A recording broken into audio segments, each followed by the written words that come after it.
Pakistan stock data channel में खुशामदीद। उम्मीद है आप खैरियत से होंगे। तो देखते हैं मार्केट का कैपमैन एनालिसिस। आज जी अब कुछ और कंपनियों के रिजल्ट्स का जायजा लेते हैं। सबसे पहले मारी पेट्रोलियम को देखते हैं। अब इनके जो रिजल्ट्स देखें, इन्होंने पहली बात है कि 98 रुपये का डिविडेंड दिया, और अगर इनके रिजल्ट्स देखें तो इस क्वार्टर में 138 रुपये का ईपीएस आया, जो पिछली दफ़ा से थोड़ा सा कम है। लेकिन ये नहीं समझना चाहिए कि इन्होंने 138 रुपये में से 98 रुपये दे दिए, क्योंकि पहले क्वार्टर में कुछ नहीं दिया था, तो असल में 281 में से 98 रुपये दिए हैं। अब इनके क्वार्टरली रिजल्ट्स का ज़रा जायज़ा ले लेते हैं। अब अगर इनकी सेल्स को देखें तो सेल्स जो है इस दफ़ा पिछली दफ़ा से हल्की सी कम हुई, लेकिन अगर Q3 Q4 में देखें तो ज़्यादा हुई हैं। Q4 23 में जो थी वो Q1 24 में मेंटेन किया, और उसके आसपास ही हैं Q2 24 में। तो सेल्स का ग्राफ अच्छा चल रहा है। ग्रॉस प्रॉफिट भी देखा जाए तो इस साल के 2 क्वार्टर्स में पिछले साल के क्वार्टर्स के मुकाबले में अच्छा चल रहा है, ऊपर जा रहा है। नेट प्रॉफिट देखें तो नेट प्रॉफिट भी इस साल पिछले साल के क्वार्टर से बेहतर हो रहा है, और अर्निंग पर शेयर भी पिछले साल के मुकाबले में थोड़ी सी बेहतर हो रही है। तो Q2 में Q1 से मिलती जुलती है, 5-6 रुपये का इतने ज़्यादा ईपीएस में कोई इतना फ़र्क नहीं होता। अगर 22 से 23 को देखें तो 23 में इजाफा हो रहा है, और इसी तरह अगर 23 से 24 को देखें तो 24 में बज़ाहिर लग रहा है कि इजाफा ही होगा। अब पिछले साल भी इन्होंने Q2 में अच्छा डिविडेंड दिया था, लेकिन Q4 में डंडी मारी थी। अब पता नहीं 24 में क्या करेंगे, लेकिन फॉर द टाइम बिंग हम अज्यूम करते हैं कि हर साल डंडी नहीं मारेंगे, और इस साल भी Q4 में जाके तकरीबन 98 रुपये का डिविडेंड ही देंगे। तो उस हिसाब से अगर आज के रेट पे देखें तो डिविडेंड यील्ड तो तकरीबन 8-9% बन रही है। अगर प्राइस अर्निंग को देखें तो अगर 550 तक का ईपीएस होता है तो प्राइस अर्निंग 4 पे है, 5 से कम है तो अच्छी है। और अगर इसकी बुक वैल्यू देखें तो बुक वैल्यू इसकी 1350 है, तो बुक वैल्यू से तो ऊपर निकल गया है, लेकिन फिर भी मुनासिब है। और इसके जो है ना ड्रिलिंग्स भी बढ़ रही हैं। फिर कुछ ब्रोकरेज हाउसेस ने इसके बारे में अच्छी 3000 तक की बातें की हुई हैं। तो इसको ग्रोथ पॉइंट ऑफ व्यू से इसको कंसिडर किया जा सकता है। पिछले कुछ अरसे से अप ट्रेंड में था, लेकिन रिजल्ट आने के बाद काफ़ी नीचे आ गया है। अगर ये देखें इसने हाई कहाँ तक लगा लिया, 2500, तकरीबन 2550 तक चला गया था, और अब 300 रुपये नीचे आ गया है। तो प्रॉबली नीचे काफ़ी आ गया है, लेकिन प्रॉबली अब यहाँ पे जो इसमें इंटरेस्टेड हैं वो बाइंग कर सकते हैं। डिविडेंड यील्ड के हवाले से ये हमारे इस टाइम पे टियर 1 में भी फॉल नहीं करता, लेकिन इसको थोड़ा सा डिविडेंड यील्ड और ग्रोथ का मिला के कंसिडर किया जा सकता है। हमारे पास भी इसके थोड़े से शेयर्स हैं, बहुत ज़्यादा नहीं है, थोड़े से हैं, क्योंकि हमारे सबसे ज़्यादा टियर 1 वाले स्टॉक्स में होते हैं, फिर उसके बाद कुछ टियर 2 में होते हैं, और थोड़ा सा पोर्शन ग्रोथ स्टॉक्स में होता है। और अगर किसी को नहीं पता हम क्या बात कर रहे हैं तो हमारे 45 शेयर्स वाली वीडियो देख ले, उनको काफ़ी अफाका होगा। अगर 5 साल की परफॉर्मेंस देखें तो इस वक्त अपने हाई पे ट्रेड कर रहा है, लेकिन तकरीबन 300 पॉइंट्स करेक्शन के बावजूद भी, और भी शायद आ जाए करेक्शन, लेकिन ये लग नहीं रहा कि बहुत ज़्यादा नीचे जाएगा। बहरहाल पता कोई नहीं होता। ओवरऑल इसका ट्रेंड ऊपर की तरफ ही है, तो देख लें अगर आपको ये पसंद है तो। आगे बढ़ने से पहले बताते चलें, हम कोई बाय सेल कॉल नहीं देते, सिर्फ फंडामेंटल एनालिसिस करते हैं। फैसला सबने खुद करना है, क्योंकि मुनाफे में मौज अपनी अपनी और नुकसान में दौड़ अपनी अपनी। इसके बाद है जी, ज़्यादा रिजल्ट्स अब शुगर सेक्टर के ही आए हैं, तो वही देख लेते हैं। सबसे पहले देखते हैं जी शाहताज शुगर मिल्स। अब इसका जो अगर रिजल्ट देखें इस क्वार्टर का, तो 22 रुपये की ईपीएस आई है, जो पिछले साल फर्स्ट क्वार्टर के मुकाबले में तो काफ़ी ज़्यादा हो गई है, लेकिन पिछले साल रेट्स भी शुगर के उतने ज़्यादा नहीं थे। अब देखते हैं जी इनके क्वार्टरली रिजल्ट्स का कंपैरिजन। अच्छा, शुगर सेक्टर में ना एक बात थोड़ी सी अहम है, जो देखें इनकी अब अगले साल की प्रोडक्शन ये अभी स्टार्ट हुई है, ये नवंबर में ही स्टार्ट हुई है, और वो जो अभी इन्होंने जो इस क्वार्टर में जो बेचा है अक्टूबर से लेके दिसंबर तक, तो वो बेसिकली वही बेचा होगा जो पुराना इनके पास कोई इन्वेंट्री पड़ी होगी तो वो बेची होगी। और अभी आपको नजर आएगा कि इनके रिजल्ट्स क्वार्टर 1 के काफी अच्छे आ रहे हैं, तो उसकी प्राइम वजह तो हमें यही समझ आ रही है कि क्योंकि वो पुरानी इन्वेंट्री थी, उसकी कॉस्ट कम थी और उसकी सेलिंग प्राइस ज्यादा हो गई है, तो इसलिए कई केसेस में वो रिजल्ट्स Q4 जैसे ही होंगे, या अगर Q4 जैसे ना हो, Q4 23 जैसे, फिर भी वो अच्छे आ रहे हैं, क्योंकि ये पुराना स्टॉक है जिसकी कॉस्ट कम थी और सेलिंग प्राइस ज्यादा है। लेकिन अब तकरीबन 35 से 40% कॉस्ट गन्ने की बढ़ चुकी है इस साल में। इसका मतलब ये है कि जो इस साल में प्रोड्यूस करेंगे और वो जब बेचने जाएंगे तो शायद प्रॉफिटेबिलिटी इतनी ना रहे, खसूसन उस वक्त अगर मार्केट में शुगर की प्राइस भी वहीं पे हो जहां पे अभी हैं, जो अभी थोड़ी कम हैं। और ये कंसर्न भी बहुत सारी कंपनीज ने रेज किया है कि जब गन्ने की प्राइस बढ़ गई है तो मार्केट में शुगर की प्राइस भी बढ़नी चाहिए, जो कि लॉजिकल बात है, वरना ये लोग फिर से लॉसेस में चले जाएंगे। बहरहाल इट्स टू अर्ली टू से, लेकिन फिर भी हो सकता है आने वाले क्वार्टर्स के प्रॉफिट्स उस तरह ना हो जो Q1 के हैं, लेकिन फिर भी आगे पता लगेगा। एक अंदाजा है, हो सकता है ये गलत भी हो जाए, क्योंकि इतनी ज्यादा डिटेल तो वही बता सकता है जो शुगर सेक्टर की किसी कंपनी में काम करता है। अच्छा जी, अब इनकी सेल्स को देखें तो Q1 में Q4 से ज्यादा हो गई हैं, तो उसका ग्राफ अच्छा है। ग्रॉस प्रॉफिट भी पहले से बेहतर है, नेट प्रॉफिट भी बेहतर है, और इनका Q1 का रिजल्ट Q4 के रिजल्ट से बेहतर हो गया है। अब आप इनके 23 के पहले 4 क्वार्टर का रिजल्ट्स देखें तो इनके रिजल्ट्स बहुत वेरिएबल आते हैं। तो ये कहना मुश्किल है कि क्योंकि Q1 में 22 रुपए की ईपीएस है तो साल के आखिर में 88 रुपए की ईपीएस होगी। तो इनकी प्राइस अर्निंग निकालने के लिए हम फॉर द टाइम बीइंग पिछले 4 क्वार्टर्स का टोटल करके फिर प्राइस अर्निंग निकाल लेते हैं, जो जरूरी नहीं कि असेसमेंट का सही तरीका हो, लेकिन इसके अलावा हमारे पास कोई चारा भी नहीं। और कम से कम ये थोड़ा सा कंजर्वेटिव जरूर है, क्योंकि अगर हम Q1 के क्वार्टर के रिजल्ट्स को 4 से मल्टीप्लाई कर देंगे तो वो बहुत ज्यादा बनेगी, और अल्टीमेटली शायद रिजल्ट उस तरह का ना हो। तो इनका अगर देखें तो तकरीबन इनका देखें तो तकरीबन 52 रुपए की ईपीएस बन रही है साल के आखिर में इस तरीके से।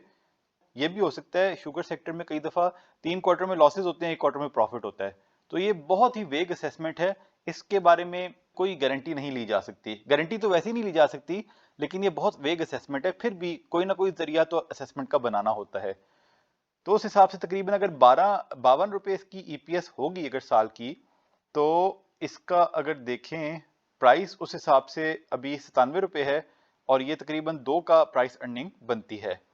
अगर हम इसको अज्यूम करें कि जी 22 का ईपीएस हर क्वार्टर में चलेगा तो वो तो 88 रुपए बनता है, वो तो 1.1 की प्राइस अर्निंग बनेगी।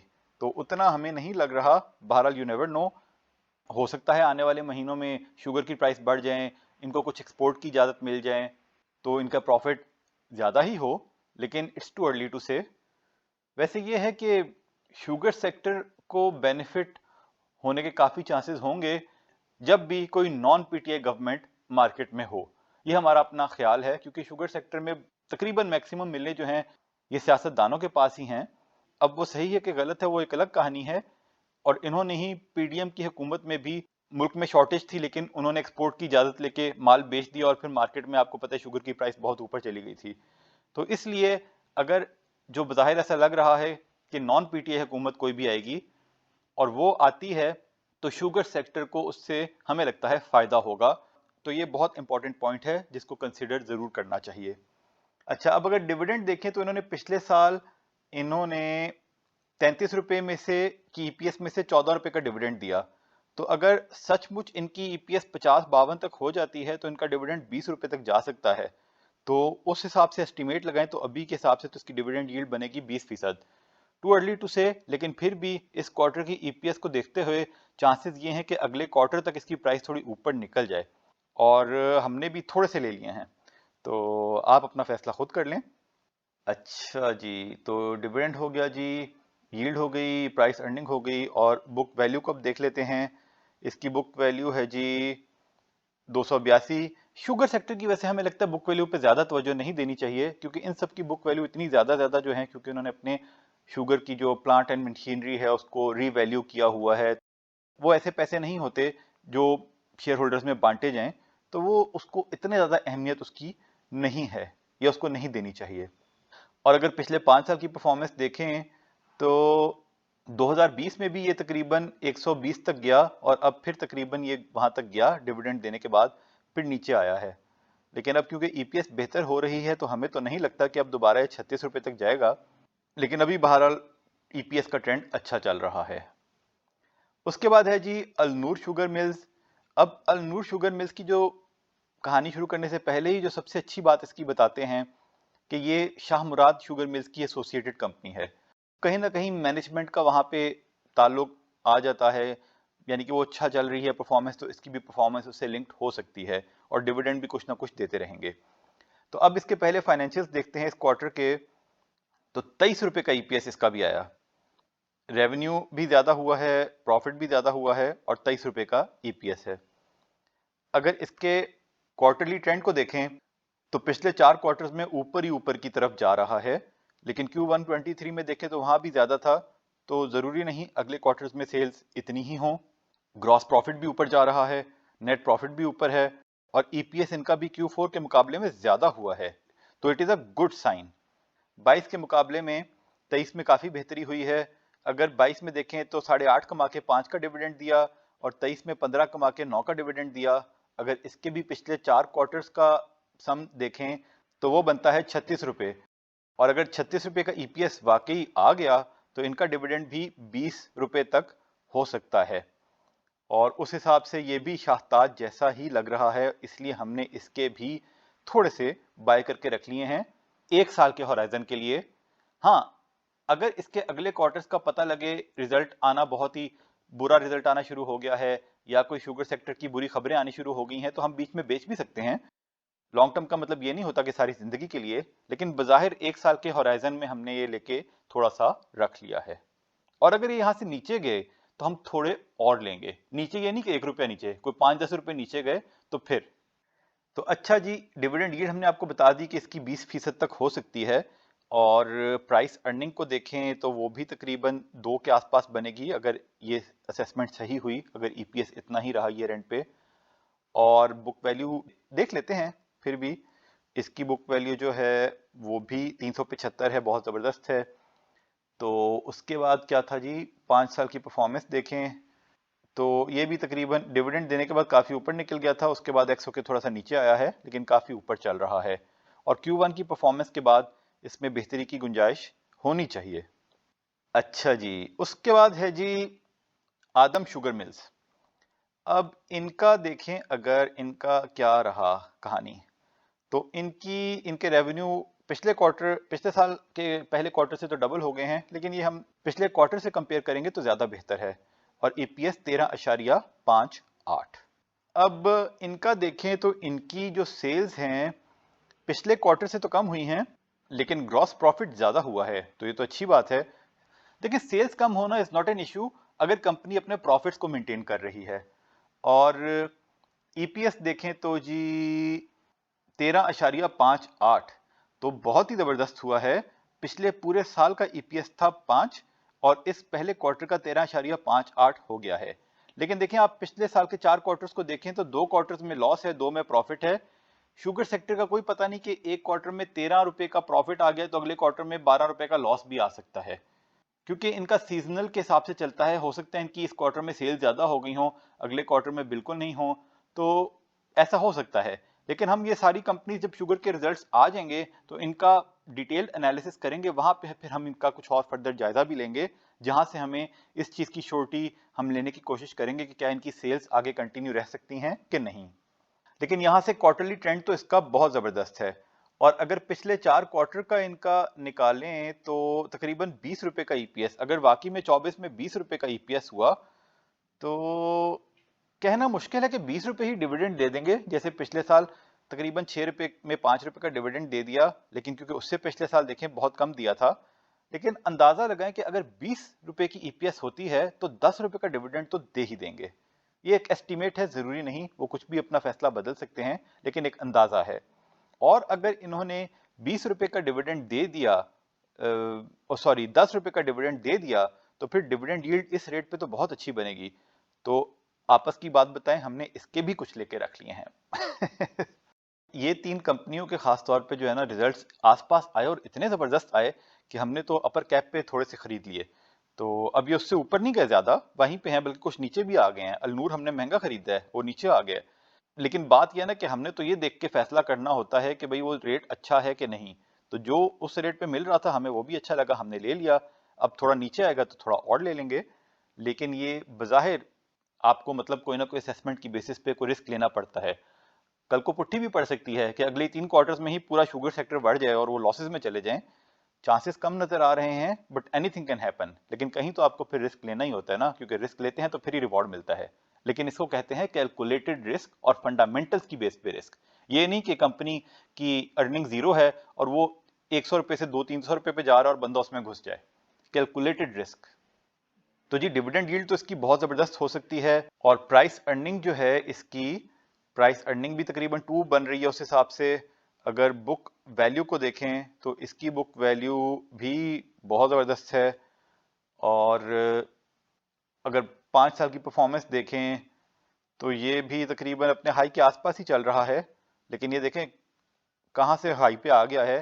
2020 में तकरीबन 16 रुपए पे था, अगर इसी साल देख लें 23 में ये 25 रुपए पे था, तो इतना ऊपर आ गया है। तो इसका ये मतलब नहीं होता कि बस और ऊपर नहीं जा सकता।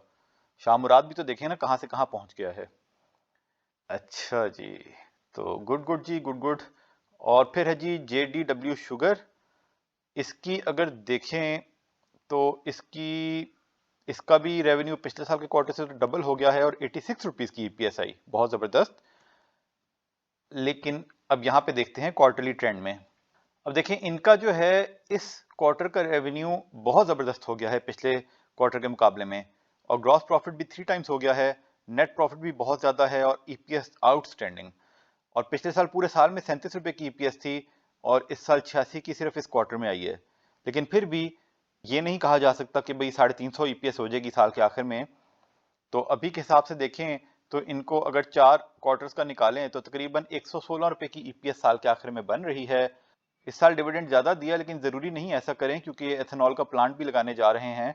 तो 40-50 रुपए का डिविडेंड ही हम इनसे एक्सपेक्ट करेंगे, इनसे ज्यादा नहीं एक्सपेक्ट कर रहे इस वक्त, अनलेस कि आगे क्वार्टर्स में इनकी सेल्स Q1 जैसी EPS वगैरह चले।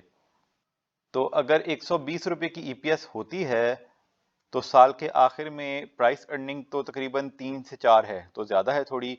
डिविडेंड यील्ड भी तकरीबन 10-12% लग रही है, अनलेस के कोई सरप्राइज कर दें। तो इट्स डिफिकल्ट टू से, ऑलरेडी बहुत हाई है, तो हम थोड़ा केयरफुल रहेंगे इसमें से। इसकी बुक वैल्यू को देखें तो बुक वैल्यू है जी, बुक वैल्यू काफी कम है इसकी बाकियों के मुकाबले में, तो we should better avoid it. वैसे सिर्फ ये है 5% का फ्री फ्लोट है, तो हो सकता है प्राइस ज्यादा नीचे ना जाने दें, मेंटेन रखें। लेकिन इस क्वार्टर की तो वैसे आउटस्टैंडिंग आई है EPS, और 5 साल की परफॉर्मेंस अगर देखें तो अपने हाई पे ही ट्रेड कर रहा है। But we would prefer other sugar companies on this. हो सकता है जाने को यहाँ से 1000 पे पहुंच जाए और वो ऊपर ना जाए, लेकिन बज़ाहिर जो हमारी है असेसमेंट उसके मुताबिक इसमें हमने अभी कोई नहीं की हुई।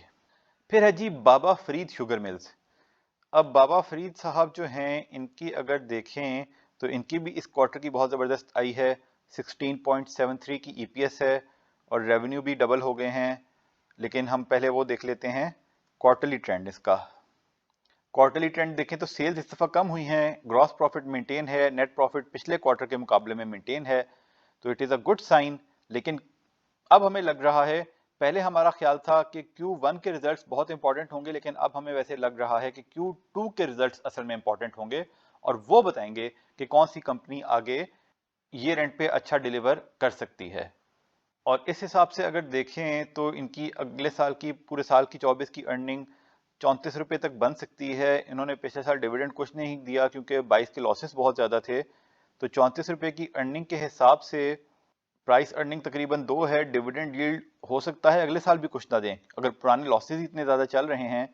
तो इसलिए हमारी इसकी इतनी अच्छी EPS के बावजूद भी हमारा इसमें कोई इरादा नहीं है।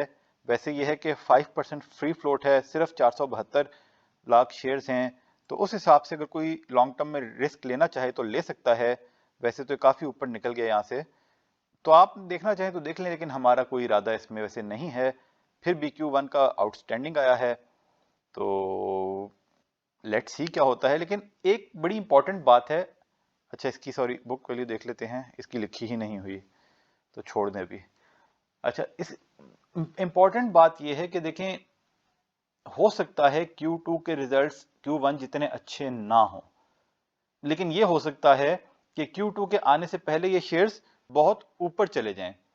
फिर Q2 के रिजल्ट्स आने से पहले अगर लोगों को पता हो कि अच्छे नहीं आ रहे, या रिजल्ट्स आने के बाद फिर नीचे आए, तो ये अब आपने खुद फैसला करना है कि क्या आप लोग Q2 के रिजल्ट का इंतजार करके फैसला करेंगे कि 24 के रिजल्ट्स अच्छे हो सकते हैं कि नहीं, या आप ये रिस्क अभी लेना चाहेंगे। तो ये आपकी अपनी मर्जी है। बहरहाल ये 6 कंपनी के रिजल्ट्स का तज्जिया हमने आपके सामने पेश कर दिया है। तो यहीं पे हमारा आज का सेशन खत्म हुआ। ये सारा डेटा हमने PSX की साइट से लिया। आप खुद वैलिडेट करें, फिर अपना फैसला करें। याद दहानी करवा दें कि बाय सेल कॉल नहीं थी, वजह पहले बता चुके। तज्जिया पसंद आया तो शेयर, लाइक, सब्सक्राइब करें, बेल आइकॉन पे क्लिक करें। खुश रहें और अपने अमल पे तवज्जो दें। अल्लाह के हवाले।